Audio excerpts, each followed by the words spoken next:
আসসালামু আলাইকুম প্রিয় শিক্ষার্থীরা, সবাইকে স্বাগতম জানাচ্ছি টেকনিক ইজি এডুকেশনের পক্ষ থেকে। আমি হাবিবুল্লাহ। আজকের ক্লাসে আমরা আলোচনা করব আমাদের নবম দশম শ্রেণীর গণিত বইয়ের অষ্টম অধ্যায় বৃত্ত এর একটি সৃজনশীল, যেটি এসেছিল কুমিল্লা বোর্ড 2024 সালে। আমরা যদি এখানে খেয়াল করি, এই সৃজনশীল প্রশ্নে আমাদের একটা উদ্দীপক দেওয়া আছে, উদ্দীপকে একটা চিত্র দেওয়া আছে, ও কেন্দ্র বিশিষ্ট একটা বৃত্ত, বৃত্তের নাম আমরা দেখি DEFG, একটা বৃত্ত দেওয়া আছে। এই বৃত্তের মধ্যে আমাদের দিয়েই হচ্ছে আমাদের প্রশ্নগুলো সলভ করতে হবে। তো ক নম্বর প্রশ্ন যদি আমরা দেখি, ক নম্বর প্রশ্নে আমাদের উদ্দীপকের সাথে রিলেটেড না। ক নম্বর প্রশ্নে বলা হচ্ছে দুইটি বৃত্তের ব্যাস যথাক্রমে 8 সেন্টিমিটার ও 6 সেন্টিমিটার। তার মানে দুইটা বৃত্তের ব্যাস বলা হচ্ছে, দুইটা কিন্তু ব্যাসার্ধ কিন্তু বলে নাই। 8 আর 6 সেন্টিমিটার। বৃত্তদ্বয় পরস্পরকে বহিঃস্পর্শ করলে কেন্দ্রদ্বয়ের মধ্যবর্তী দূরত্ব নির্ণয় করো। দেখো, আমরা এখানে দুইটা বৃত্ত অঙ্কন করলাম। এই যে দেখো, এই যে একটা বৃত্ত, এই যে একটা বৃত্ত। বহিঃস্পর্শ মানে বাইরের দিক থেকে দুইটা বৃত্ত দুইটাকে স্পর্শ করছে। ওকে, তো দুইটা বৃত্ত দুইটাকে স্পর্শ করলে এখন ব্যাস দেওয়া আছে কত? একটার ব্যাস দেওয়া আছে 8 সেন্টিমিটার, তাহলে ওটার ব্যাসার্ধ কত হবে? ওটার ব্যাসার্ধ হবে 4 সেন্টিমিটার। এই ব্যাস মানে এই পি এ, এই পুরাটা হচ্ছে 8 সেন্টিমিটার। সরি, এই যে পুরাটা, এই যে এখান থেকে এখান পর্যন্ত পুরাটা হচ্ছে 8 সেন্টিমিটার। আর পি এ এতটুক অংশ হচ্ছে তোমার 4 সেন্টিমিটার। এটা হচ্ছে R1 হচ্ছে 4 সেন্টিমিটার। আচ্ছা, এর পরবর্তীতে দেখো, পরবর্তী যে বৃত্তটা ছিল কিউ কেন্দ্র বিশিষ্ট আমরা ধরে নিলাম। এই বৃত্তের ব্যাস দেওয়া আছে ছিল 6 সেন্টিমিটার। তাহলে ব্যাসার্ধ কত হবে বলো তো? ব্যাসার্ধ হচ্ছে ব্যাসের অর্ধেক, যেটা হবে 6কে আমরা 2 দিয়ে যদি ভাগ করি তাহলে সেটা 3 সেন্টিমিটার হয়ে যাবে। এটা হচ্ছে 2, 6 ভাগ 2 সমান হচ্ছে 3 সেন্টিমিটার। এখন প্রশ্নে বলা হচ্ছে এই দুইটা বৃত্তের কেন্দ্রদ্বয়ের দূরত্ব কত, অর্থাৎ এই কেন্দ্রটা থেকে ওই কেন্দ্রদ্বয়ের মধ্যে দূরত্বটা কত সেটা নির্ণয় করতে হবে। এই যে এই কেন্দ্র থেকে এই কেন্দ্রদ্বয়ের এই মধ্যবর্তী দূরত্বটা কত সেটা নির্ণয় করতে হবে। তো খুবই সহজ। এই যে এই বৃত্তটার ব্যাসার্ধের সাথে যদি এই বৃত্তের ব্যাসার্ধ যোগ করে দেই, তাহলেই কিন্তু আমরা দূরত্বটা পেয়ে যাব। তার মানে দুইটা ব্যাসার্ধ যোগ করে দেবো, 4 আর 3 যোগ করে দিলে কত হয়? 7। তার মানে আমাদের অ্যান্সার কি হবে? অ্যান্সার হচ্ছে বৃত্ত দুটির কেন্দ্রদ্বয়ের মধ্যবর্তী দূরত্ব হচ্ছে 7 সেন্টিমিটার। শেষ। তো খুবই সহজ প্রশ্ন ছিল। এখন আসো খ নাম্বার প্রশ্ন আমরা একটু দেখি। খ নাম্বার প্রশ্নে কি বলা হচ্ছে?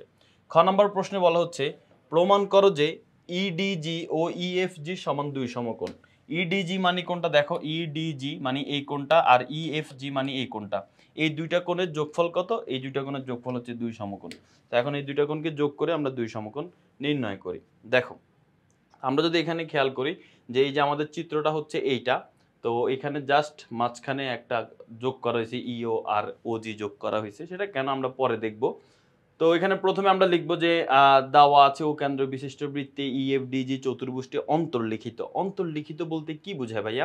অন্তর্লিখিত বলতে বোঝায় একটা বৃত্তের মধ্যে যদি কোনো চতুর্ভুজ, এই যে একটা বৃত্ত, একটা বৃত্তের মধ্যে যদি কোনো চতুর্ভুজ এমন ভাবে থাকে যেন চতুর্ভুজের 4টা কৌণিক বিন্দুই বৃত্তর পরিধিকে স্পর্শ করে। এই দেখো, 4টা কৌণিক বিন্দুই বৃত্তকে পরিধিকে স্পর্শ করেছে, তাহলে সেই ক্ষেত্রে আমরা তাকে বলবো কি? অন্তর্লিখিত। তার মানে এটা এই চতুর্ভুজটা এই বৃত্তের মধ্যে অন্তর্লিখিত হয়েছে। ওকে, ফাইন। এখন আমাদের প্রমাণ করতে হবে যে হচ্ছে এই যে আমাদের এখানে ইডিজি কোণ, যেটা এই যে ইডিজি মানে এই কোণটা, আর একটা হচ্ছে ইএফজি, এই যে ইএফজি এই কোণটা, এই দুইটা কোণের যোগফল হচ্ছে দুই সমকোণ। দুই সমকোণ মানে কত ডিগ্রি? 180 ডিগ্রি হচ্ছে আমাদের প্রমাণ করে দেখাইতে হবে।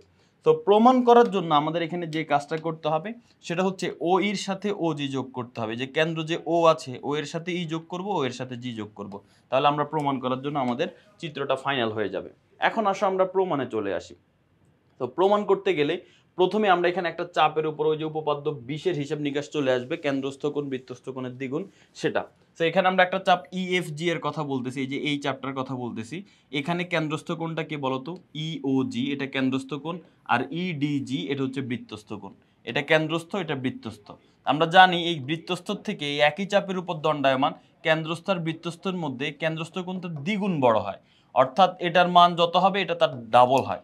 এখন দুইটা যেহেতু ডাবল হয়, এখন দুইটাকে সমান করতে গেলে কি করতে হবে বলতো? এই ছোটটার সাথে 2 গুণ করতে হবে, অর্থাৎ ইওজি সমান 2 ইন্টু ইডিজি। সেখানে আমরা বলবো ইওজি সমান 2 ইন্টু ইডিজি কোণ। ঠিক আছে? এই যে কেন্দ্রস্থ ইওজি সমান 2 ইন্টু বৃত্তস্থ ইডিজি, এটাই কি আবার লেখা হলো। ওকে, এবার আসো ধাপ 2। এবার 2 নম্বর ধাপে এসে আমরা যে কাজটা করব সেটা হচ্ছে আরেকটা বৃত্তচাপ এখন হিসাব করব, সেটা হচ্ছে ইডিজি বৃত্তচাপ। এই যে দেখো, ইডিজি এই বৃত্তচাপের হিসাব করব। এখানে কেন্দ্রস্থ কোণকে এই যে ই এর সাথে ও যোগ করলে আর জি এর সাথে ও যোগ করলে এখানে যে কোণটা উৎপন্ন হয়, এখন নিচের কোণটা না কিন্তু উপরের কোণটা হিসাব হবে। কেন? কারণ চাপ যে দিকে, যে চাপটা হচ্ছে উপরের দিকে, চাপের দিকে ফিরানো কোণকে আমাদের নিতে হবে। সো এটা হচ্ছে আমাদের কি কোণ? কেন্দ্রস্থ কোণ। এখন তুমি বলতে পারো যে ভাইয়া আগের ত্রিভুজের আগের চাপের মধ্যেও তো এই কোণটার নামও ইওজি ছিল, এটার নামও তো ইওজি, তাহলে এখন দুইটাই কি ইওজি? না, উপরে যেটা ইওজি দেখতে পাচ্ছি এটাকে আমরা বলবো প্রবৃদ্ধ ইওজি। কেন? কারণ ওই কোণটা 180 থেকে বড়। কোনো কোণ যদি 180 থেকে বড় হয় তাহলে তাকে প্রবৃদ্ধ কোণ বলা হয়। তার মানে এই কোণটাকে আমরা বলবো প্রবৃদ্ধ ইওজি, আর নিচের কোণটাকে শুধু ইওজি বলবো। তাহলে প্রবৃদ্ধ ইওজি দেখলাম। আর বৃত্তস্থ কোণ কি হবে? কেন্দ্রস্থ কোণের নাম তাহলে প্রবৃদ্ধ ইওজি। আর বৃত্তস্থ কোণ কোনটা? এটা থেকে বৃত্ত যোগ, এটা থেকে বৃত্ত যোগ, তার মানে ইএফজি হচ্ছে বৃত্তস্থ কোণ। তাহলে এখন আমরা জানি এই বৃত্তস্থ কোণের সাথে 2 গুণ দিলে এই প্রবৃদ্ধ ইওজি কেন্দ্রস্থের সমান হবে। তাহলে এই যে এখানে দেখো সেটাই বলা হচ্ছে যে এই যে কেন্দ্রস্থ প্রবৃদ্ধ ইওজি সমান 2 ইন্টু বৃত্তস্থ ইএফজি। এই যে প্রবৃদ্ধ ইওজি সমান 2 ইন্টু ইএফজি, এই হচ্ছে কথা। এখন ধাপ 1 আর 2 এর মধ্যে থেকে আমরা হিসাব নিকাশ করব।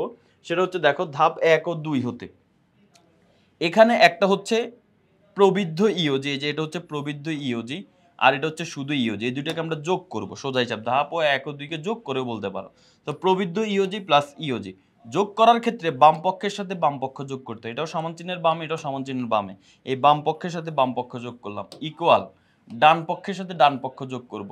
এই যে ডান পক্ষের সাথে ডান পক্ষ যোগ করলে কি হয় বলো তো? এখানে ডান পক্ষ হচ্ছে 2 ইন্টু ইএফজি প্লাস 2 ইন্টু ইডিজি।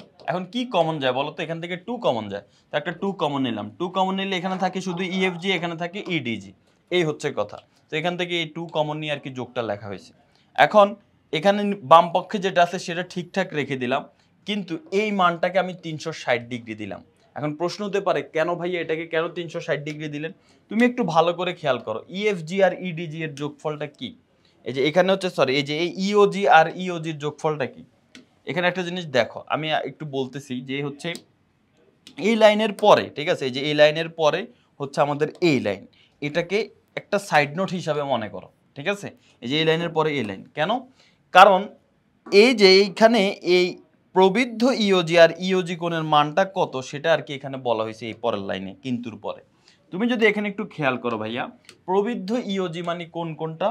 প্রবৃদ্ধ ইওজি মানে এই উপরের কোণটা, আর শুধু ইওজি মানে কি এই কোণটা। তাহলে এই দুইটা কোণ মিলে কত হবে বলো তো? টোটাল একটা বৃত্তের মধ্যে কোণ হয় 360। তার মানে এই কোণ আর এই কোণ দুইটা যোগ করলে একটা বৃত্ত হয়ে যায়, তার মানে এটার এই মানটা হচ্ছে 360।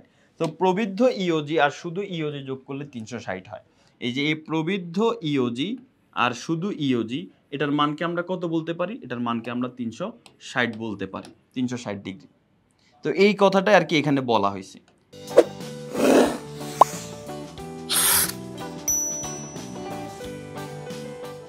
এবার পরবর্তী লাইনে আমরা কি করব? পরবর্তী লাইনে আমরা এই যে ডান পক্ষেরটাকে আগে লিখবো, এই যে 2 ইএফজি ইন্টু ইডিজি, এটাকে আমরা আগে লিখবো, আর বাম পক্ষে যেটা আছে সেটা ডান পক্ষে লিখবো। তবে বাম পক্ষের এই লেখাটা লিখবো না, এটার মান কত? 360, সে 360 লিখবে এখানে, শেষ। সোজা হিসাব, এই লাইনের পরে এই 3 নম্বর লাইন, মানে এই প্রথম লাইনের পরে 3 নম্বর লাইন, এখানে ডান পক্ষটাকে আগে লিখলাম আর বাম পক্ষটাকে পরে লিখলাম। তবে বাম পক্ষ লেখাটাকে কোনগুলোর নাম লিখলাম না, কোনগুলো দুইটা যোগ করলে 360 হয় সেটা লিখলাম, এই। আর মাঝখানের লাইনে বলে দিলাম যে আসলে ওই কোন দুইটা যোগ করলে 360 হয়। এখন 2 গুণ আকারে আছে, 2 এই পাশে গেলে ভাগ হয়ে যাবে, তার মানে 2 দিয়ে ভাগ করলে 360 কে যদি আমরা 2 দিয়ে ভাগ করি তাহলে কত হয়?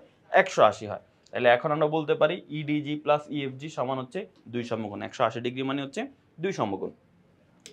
এবার আমরা গ নম্বর প্রশ্ন নিয়ে আলোচনা করব। আমাদের খ নম্বর প্রশ্ন কিন্তু সমাধান হয়ে গেল। এখন গ নম্বর প্রশ্ন যদি আমরা দেখি, গ নম্বর প্রশ্নে আমাদের কি নির্ণয় করতে বলেছে সেটা যদি আমরা একটু খেয়াল করি, তাহলে এখানে দেখতে পাবা যে এখানে বলা হচ্ছে যে ডিএফ ও ইজি কর্ণদ্বয় পরস্পর টি বিন্দুতে ছেদ করলে প্রমাণ করো ডিওই আর এফওজি কোণ সমান 2 ডিটিই কোণ। তাহলে আমরা যদি এখানে খেয়াল করি যে ডিওই আর এফওজি, এই যে ডি, এই যে প্রথমে হচ্ছে ডিএফ আর ইজি কর্ণদ্বয়, এই যে দেখো এটা হচ্ছে ডিএফ আর এটা হচ্ছে ইজি কর্ণদ্বয় পরস্পর কোন বিন্দুতে ছেদ করে? এখানে যে বিন্দুটা হবে সেটা টি বিন্দু। এখন প্রমাণ করতে বলতেছে ডিওই, এই দেখো ডি, এই যে কেন্দ্র যদি এখানে হয় এখন প্রমাণ করতে বলছে ডিওই, আর একটা হচ্ছে এফওজি, এই যে এফওজি, এই যে এই কর্ণ দুটা, এই কোণ দুটা যোগ করলে 2 ডিটিই এর সমান হবে, ডি এই যে টি ই, এই ডিটির 2 গুণের সমান হবে। তো আমরা যদি এটা চিত্রটা একটু দেখতে যাই, যেটা আসলে চিত্রটা দেখতে কেমন হবে, সেটা হচ্ছে এই যে এইরকম হবে চিত্রটা, ঠিক আছে? এই যে মাত্র আমি যেটা এঁকে দেখালাম ওই রকমই। তো এখন এখানে যদি আমরা খেয়াল করি, এই উপপাদ্য যদি আমরা প্রমাণ করতে যাই, তাহলে প্রথমে আমরা বলবো যে দেওয়া আছে কেন্দ্র বিশিষ্ট ডিইএফজি একটা অন্তর্লিখিত চতুর্ভুজ, চতুর্ভুজের ডিএফ ও ইজি কর্ণদ্বয় টি বিন্দুতে ছেদ করে। এটা প্রশ্নে বলা ছিল কিন্তু। এই যে ডিই, এই যে একটা কর্ণ হচ্ছে তোমার ডিএফ আর একটা কর্ণ হচ্ছে ইজি, এটা যে বিন্দুতে ছেদ করে সেই বিন্দুটার নাম হচ্ছে দিলাম টি বিন্দু। এখন ওডি আর ওই যোগ করি, এই যে ও এর সাথে ডি, ও এর সাথে ই যোগ করি। তার পরবর্তীতে আরো যোগ করতে হবে ও এর সাথে এফ এবং ও এর সাথে জি যোগ করি, ও এর সাথে এফ, ও এর সাথে জি যোগ করি। তাহলে আমরা ডিওই এফওজি কোণ উৎপন্ন হয়। তাহলে এখন আমাদের প্রশ্নে প্রমাণ করতে বলছে ডিওই প্লাস এফওজি। ভালো করে খেয়াল করো, ডিওই মানে এই কোণ, এফওজি মানে এর বিপরীত দিকে যে কোণটা আছে এটা, এই দুইটাকে যোগ করলে বলতেছে 2 ডিটিই এর সমান হবে। 2 ডিটিই, এই 2 ইন্টু ডিটিই এর সমান হবে। তো চলো আমরা এটা একটু প্রমাণ করার চেষ্টা করি। দেখো এখানে বলা হচ্ছে একটা চাপের কথা বলা হচ্ছে যে ডিই চাপের উপর। ডিই চাপ কোনটা একটু ভালো করে খেয়াল করো, এই যে এটা হচ্ছে ডি বিন্দু, এই যে ডিই চাপের উপর, এই চাপটা নিয়ে হিসাব করতেছি। এখানে কেন্দ্রস্থ কোণ কোনটা বলো তো? এই যে এখান থেকে কেন্দ্রে যোগ করলে এটা কেন্দ্রস্থ কোণ, তার মানে ডিওই কোণটা হচ্ছে কেন্দ্রস্থ কোণ। আর বৃত্তস্থ কোণ কোনটা? এই যে দেখো ডি এর সাথে এই জি আর ই এর সাথে এই জি যোগ করলে যে কোণটা হয় বৃত্তের মধ্যে, সেটা হচ্ছে বৃত্তস্থ কোণ। আমরা জানি কেন্দ্রস্থ কোণ সমান 2 ইন্টু বৃত্তস্থ কোণ, মানে ডিজি এর সাথে 2 গুণ করতে হবে। এই যে ডিজি এর সাথে 2 গুণ করলাম, এটা আমরা আগের খ নাম্বার প্রশ্ন দেখলাম। আচ্ছা, এখন আসো এবার এফজি চাপের উপর হিসাব করব। এফজি চাপ, তাহলে এফজি চাপ কোনটা? এফজি চাপ হচ্ছে এই যে এইটা। এখানে কেন্দ্রস্থ কোণ কে? এফ ও জি, এটা হচ্ছে কেন্দ্রস্থ কোণ। এই যে এফজি চাপের মধ্যে এফ ও জি কেন্দ্রস্থ কোণ। তারপরে হচ্ছে বৃত্তস্থ কোণ কোনটা? বৃত্তস্থ কোণ হচ্ছে জি, এই যে এখান থেকে বৃত্ত যোগ, এটা হচ্ছে এই উপরের বিন্দুটা হচ্ছে ডি, তো জি ডি এফ, এটা হচ্ছে বৃত্তস্থ কোণ, ঠিক আছে? তাহলে এটা কেন্দ্রস্থ কোণ, এটা বৃত্তস্থ কোণ। তো কেন্দ্রস্থ কোণ বড়, বৃত্তস্থ কোণ ছোট, এটার সাথে 2 গুণ করলে সমান হবে। তার মানে ডি জি ও এফ কোণ সমান 2 ইন্টু জিডিএফ কোণ। এই যে দেখো জিওএফ বা এফও জি কোণ সমান 2 ইন্টু জিডিএফ কোণ। ওই যে একই চাপের উপর দণ্ডায়মান কেন্দ্রস্থ কোণ বৃত্তস্থ কোণের দ্বিগুণ হয়, সেজন্য। এবার আমরা ধাপ 3 এসে যোগ করব, ঠিক আছে? কাকে কাকে যোগ করব? এই যে আমাদের ডিওই আর এফওজি কে যোগ করব। তো আমরা এখানে যোগ দিলাম যে ডিওই প্লাস এফওজি। এই যে দেখো ডিওই আর এফওজি আমরা যোগ করব, এই যে ডিওই প্লাস এফওজি। তো এখন ডিওই এর মান কত? 2 ডিজি, এই যে 2, এটা হচ্ছে ডি, 2 ডিজি। আর এফওজি এর মান কত? এই যে এফওজি এর মান কত? 2 জিডিএফ। এই যে এফওজি এর জায়গায় 2 জিডিএফ বসাই দিলাম। এখন এখান থেকে কমন যায় কি? 2, 2 কমন গেলে এখানে কি থাকে? ডিজিই থাকে, আর এখানে থাকে জিডিএফ। আচ্ছা, এখন 2 ডিজিই কে ডিজিটি লিখতেছে, ভালো করে খেয়াল করো, ডিজিই কে ডিজিটি লিখতেছে আর ডিজিএফ কে জিডিটি লিখতেছে। মানে এখানে দেখো ডিজিই বলতেছে ডিজিটি, কেন? ডিজিই কে কি ডিজিটি বলা যায়? আমরা একটু দেখি তো। এই যে দেখো একটু ভালো করে খেয়াল করো, ডি জি ই, ডি জি ই মানে কোন কোণ? এই কোণ। আচ্ছা, এখন যদি দেখো ডি জি টি, তাহলেও কিন্তু একই কোণ বোঝায়। দেখো ডিজিই বললেও এই কোণ, ডিজিটি বললেও কিন্তু এই কোণই বোঝায়। এই জন্য ডিজিইর জায়গায় ডিজিটি বসানো হয়েছে, যে ডিজিইর জায়গায় ডিজিটি বসানো হয়েছে। আর ডিজিএফ কে জিডিএফ কে জিডিটি বলা হচ্ছে। কেন জিডিএফ কে জিডিটি বলা হচ্ছে দেখি তো। এই যে জি ডি, এটা হচ্ছে ডি বিন্দু, ডি এফ মানে এই কোণটা হচ্ছে জিডিএফ। এই কোণটাকে এখন বলতেছে জিডিটি, এই যে এতটুকু জিডিটি একই কোণ বোঝায়। এই জন্য জিডিএফ কে আমরা জিডিটি বলতে পারি। তো এই জন্য এখানে জিডিএফ কে জিডিটি বলা হয়েছে। তো 2, তাহলে আমরা ফাইনালি কি পাইলাম? যে ডিওই প্লাস এফওজি এর মান 2 ইন্টু ডিজিটি প্লাস জিডিটি। ওকে, এখন আসো ধাপ 4, জিডিটি এর বহিস্থ ডিটিই। দেখো একটা জিনিস ভালো করে খেয়াল করো, তোমাদেরকে এটা বুঝাই রাখি, অনেকে হয়তো জানো যে কোনো একটা ত্রিভুজের, মনে করো এটা একটা ত্রিভুজ, এই ত্রিভুজকে যদি একটা বাহু বাইরের দিকে বর্ধিত করি, তাহলে কি এখানে একটা বহিস্থ কোণ উৎপন্ন হয় না? হয়, বাইরের দিকের কোণ। এই বাইরের দিকের কোণটা ভিতরের 3টা কোণের মধ্যে 2টা কোণের যোগফলের সমান। এখন কোন 2টা কোণ? এই যে এটার সাথে যে কোণ আছে এই কোণটাকে সে নেয় না, বাকি বিপরীত দিকে যে 2টা কোণ থাকে সেই 2টা কোণকে যোগ করলে যত হবে সেটা হচ্ছে এই বাহিরের কোণের সমান। অর্থাৎ কোন ত্রিভুজের বহিস্থ কোণ তার অন্তস্থ বিপরীত কোণ দ্বয়ের সমষ্টির সমান হয়, এই হচ্ছে কথা আর কি। তো এই জন্য এখানে দেখো আমরা যদি দেখি যে আমাদের ত্রিভুজ জিডিটি ত্রিভুজের কথা যদি আমরা চিন্তা করি, জিডিটি ত্রিভুজের ক্ষেত্রে এই যে একটু ভালো করে দেখো জিডিটি ত্রিভুজের ক্ষেত্রে এই জিডিটি এই যে এই ত্রিভুজটার ক্ষেত্রে এই বাহুটাকে বর্ধিত করলে কি এটা কি বহিস্থ কোণ হয় না? এটা বহিস্থ কোণ হয়। এখানে সেই বহিস্থ কোণের কথাই বলা হয়েছে। দেখো এই যে এখানে সেই বহিস্থ কোণের কথাই বলা হয়েছে যে ডিটিই বহিস্থ কোণ। জিডিটি ত্রিভুজের বহিস্থ কোণ ডিটিই কোণ। আচ্ছা, তাহলে এই ত্রিভুজের বহিস্থ কোণ যদি ডিটিই কোণ হয়, এই যে ডিজিটি ত্রিভুজের বহিস্থ কোণ যদি ডিটিই এই কোণটা হয়, তাহলে এই কোণটা ভিতরের কোণ দুইটা কোণের সমান হবে বলো তো? এর পাশে যে কোণ আছে সেটাকে নেয় না, এটা বাদ। তার মানে এই কোণ আর এই কোণের যোগফলের সমান হবে। তো এই কোণের নাম কি? এই কোণের নাম হচ্ছে জিডিটি। আর এই কোণের নাম কি? এই কোণের নাম হচ্ছে ডিজিটি।